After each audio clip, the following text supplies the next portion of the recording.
The Little Prince by Antoine de Saint-Exupéry. Chapter 21. It was then that the fox appeared. "Good morning," said the fox. "Good morning," the little prince responded politely, although when he turned around, he saw nothing. "I am right here," the voice said, "under the apple tree." "Who are you?" asked the little prince, and added, "You are very pretty to look at." "I am a fox," the fox said. "Come and play with me," proposed the little prince. "I am so unhappy." "I cannot play with you," the fox said. "I am not tamed." Please excuse me," said the little prince. But after some thought he added, "What does that mean? Tame?" "You do not live here," said the fox. "What is it that you are looking for?" "I am looking for men," said the little prince. "What does that mean? Tame?" "Men," said the fox. "They have guns, and they hunt.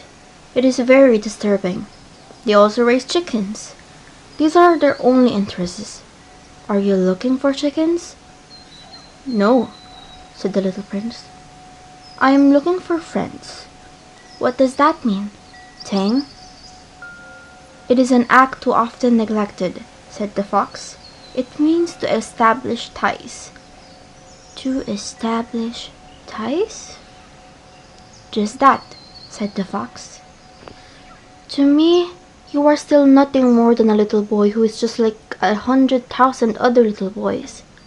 And I have no need of you, and you, on your part, have no need of me. To you, I am nothing more than a fox like 100,000 other foxes. But if you tame me, then we shall need each other. To me, you will be unique in all the world.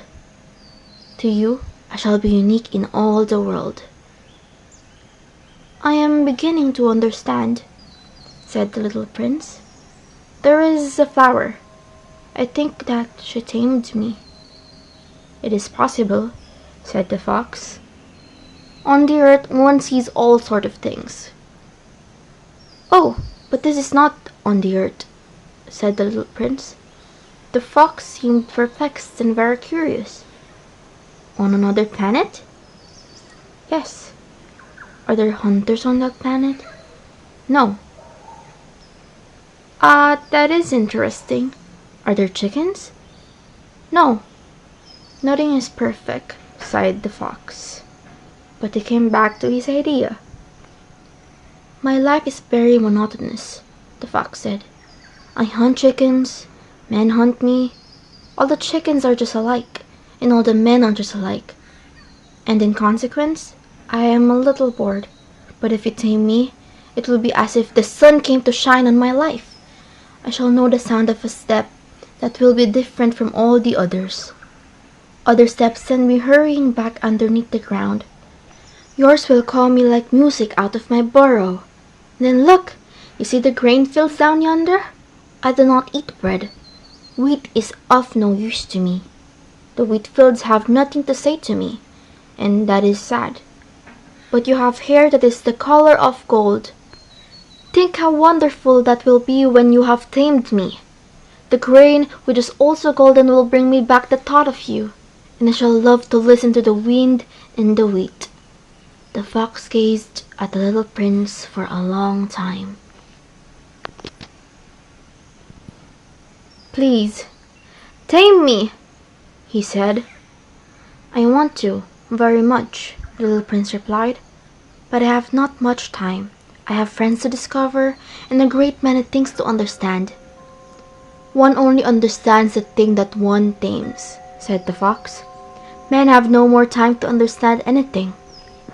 They buy things already made at the shops, but there is no shop anywhere where one can buy friendship, and so men have no friends anymore.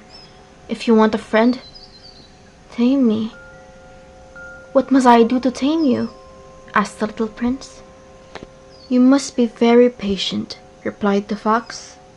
"First you will sit down at a little distance from me, like that, in the grass. I shall look at you out of the corner of my eye, and you will say nothing. Words are the source of misunderstandings. But you will sit a little closer to me every day." The next day, the little prince came back. "It would have been better to come back at the same hour," said the fox. "For example, you come at 4 o'clock in the afternoon, then at 3 o'clock I shall begin to be happy. I shall feel happier and happier as the hour advances. At 4 o'clock I should be worrying and jumping about. I shall show you how happy I am. But if you come at just any time, I shall never know at what hour my heart is to be ready to greet you. One must observe the proper rites." "What is a rite?" asked the little prince. "Those also are actions too often neglected," said the fox. "They are what make one day different from other days, 1 hour from other hours. There is a rite, for example, among my hunters. Every Thursday they dance with the village girls, so Thursday is a wonderful day for me. I can take a walk as far as the vineyards, but if the hunters dance at just any time every day, would be like every other day, and I should never have any vacation at all." So the little prince named the fox, and when the hour of his departure drew near, "Ah," said the fox, "I shall cry." "It is your own fault," said the little prince. "I never wished you any sort of harm, but you wanted me to tame you." "Yes, that is so," said the fox. "But now you are going to cry," said the little prince. "Yes, that is so," said the fox. "Then it has done you no good at all." "It has done me good," said the fox, "because of the color of the wheat fields."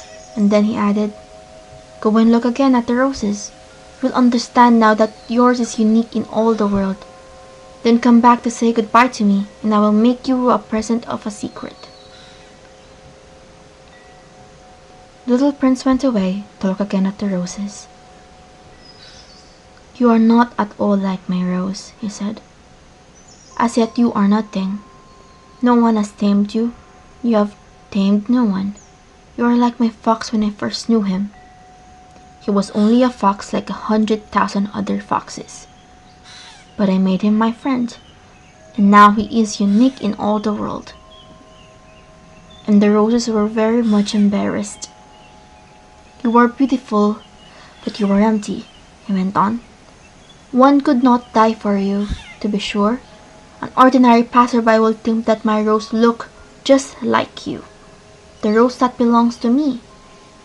But in herself alone, she is more important than all the hundreds of you other roses, because it is she that I have watered, because it is she that I have put under the glass globe, because it is she that I have sheltered behind the screen, because it is for her that I have killed the caterpillars, except the 2 or 3 that we saved to become butterflies, because it is she that I have listened to when she grumbled or boasted, or ever sometimes when she said nothing, because she is my rose."